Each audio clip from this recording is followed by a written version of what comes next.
Assalamualaikum warahmatullahi wabarakatuh. Perkenalkan, nama saya Talita Salsabila Siswanto dari kelas 11 MIPA 5. Di sini saya akan menceritakan monolog tentang kemerdekaan Indonesia.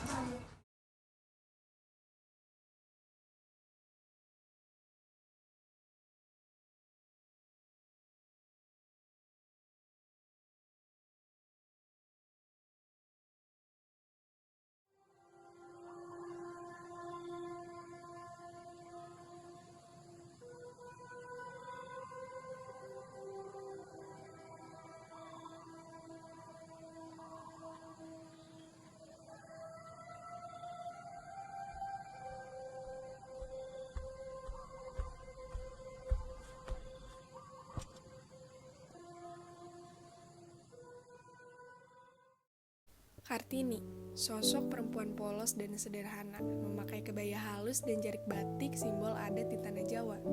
Panggil saya Kartini saja, putri dari seorang bupati Jepara bernama Raden Mas Aryo Sosroningrat. Mayung Jepara 21 April 1879 menjadi saksi lahir si Jabang bayi ke dunia dengan mata bulat pepat dan rambut hitam yang cukup tebal. Begitulah ayahandaku sering mengutarakannya. Ibu saya bernama Ngasirah, beliau hanya seorang rakyat pribumi biasa, putri dari seorang mandor pabrik gula di Mayong. Saya adalah putri kelima dari 11 bersaudara dengan ibu yang berbeda. Singkatnya, ayahandaku mempersunting kembali seorang perempuan dari keturunan bangsawan. Saya, kalian, dan mereka pastilah bisa membayangkan perasaan hati seorang perempuan yang telah demikian. Tetapi ada di tanah Jawa, hal itu sudah menjadi sesuatu yang biasa bagi orang-orang yang mempunyai kedudukan lebih tinggi daripada mereka, mempunyai pelayan atau selir sebagai penghibur setiap waktu. Tuan dan nyonya sekalipun tahu tidaklah mudah bagi seorang perempuan menerima diskriminasi itu. Bagi kami, perempuan di tanah Jawa adalah simbol kepribadian yang santun. Bagaimana tidak, gadis Jawa itu laksana sebutir permata, pendiam, tak bergerak seperti boneka, bicaranya benar-benar perlu, berjalan sedepak demi sedepak seperti siput. Sungguh nian buruk jika giginya nampak seperti luwak. Trinil, begitulah panggilan semasa kecil. Saya masih benar-benar ingat waktu itu. Seringkali saya bercanda dengan Bu Rami dan Ibu Ngasirah ketika usai belajar di pendopo.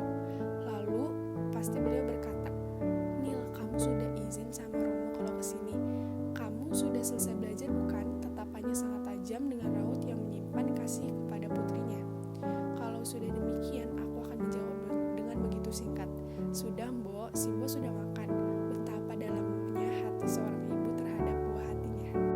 Stella, sahabatku, beberapa saat lagi saya akan resmi belajar di sekolahan rendahan Hindia Belanda di Jepara. Saya akan mendapatkan teman dan suasana baru dengan cita-citaku ingin meneruskan ke Eropa. Mungkin semakin terbuka luas dan yang pasti izin dari ayahanda itu yang utama. Di sekolah saya sangat senang. Temanku sebangku bernama Lesi, seorang gadis Eropa yang tinggal di Jepara karena ayahnya mendapat tugas di Hindia Belanda. Sejak saat itu, babak baru akan segera dimulai. Kartini kecil mulai menampakkan kecerdasan dan kritis dalam berpikir. Hingga suatu siang, ketika istirahat, Lesi bertanya, "Nih, besok jika sudah tamat dari sini, kamu harus melanjutkan ke Eropa. Di sana kamu akan mendapatkan pendidikan yang lebih cakap. Kelak kamu mau jadi apa nih?" Pertanyaan itu membuatku tertegun dan tak mampu menjawabnya. Hingga perjalanan pulang dan sampai di rumah, saya masih saja memikirkannya. Stella, sahabatku, malam ini selepas maghrib kami sekeluarga akan berkumpul di ruang tamu pendopo. Beberapa saat kemudian, saya menanyakan kepada ayahku pertanyaan Lesi tadi siang. "Nil, kalau perempuan besok ya harus jadi Raden Ayu dan menunggu seorang laki-laki yang harus mempersuntingmu menjadi istri." Saya hanya terdiam dan tidak melanjutkan pembicaraan. Betapa hati ini terpukul, Stella. Darah ini seperti mendidih dan memancar ke segala arah. Dan sepertinya cita-cita untuk belajar ke Eropa akan semakin kecil, bahkan tidak akan terjadi sama sekali.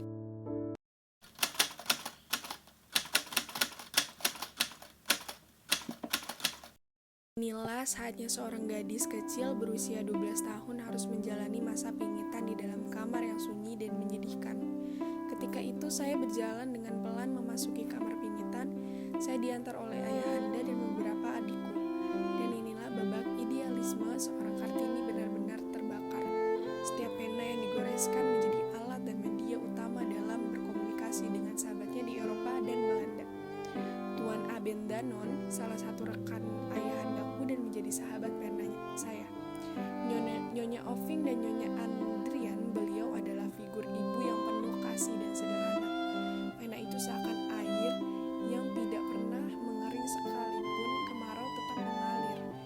Tuan Abendanon, inilah adat di tanah Jepara dari seorang gadis polos yang mencoba membebaskan dari segala diskriminasi tentang keadaan rakyat Jepara dan pendidikan putra-putri yang masih perlu dididik dan diperhatikan.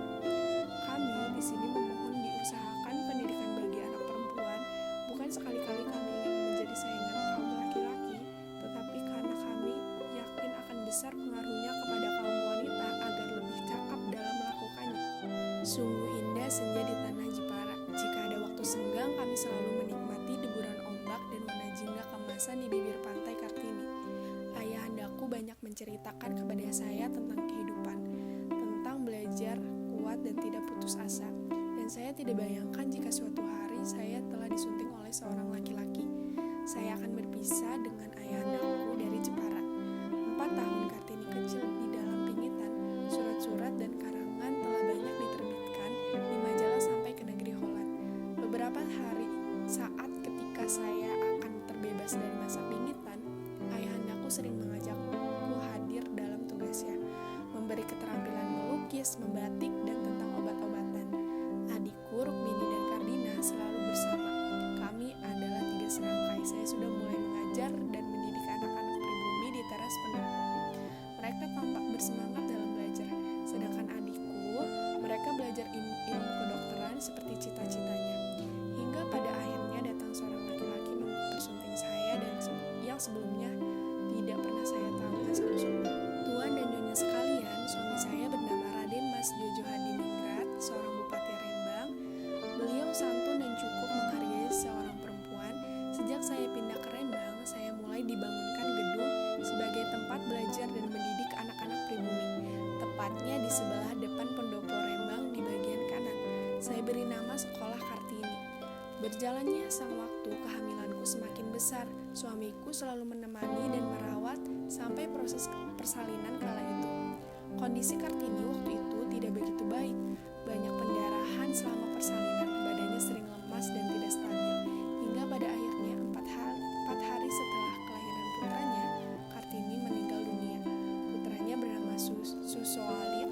Duka mendalam oleh suaminya dengan arakan rakyat Rembang dan Jepara berlimbah kehilangan seorang perempuan yang polos dan gigih sederhana. Dan kemenangan yang seindah-indahnya dan sesukar-sukarnya yang boleh direbut manusia ialah menundukkan diri sendiri. Janganlah berputus asa dan janganlah menyesali untung. Janganlah hilang kepercayaan. Kesengsaraan itu membawa nikmat. Tidak ada yang berlawanan dengan rasa kasih.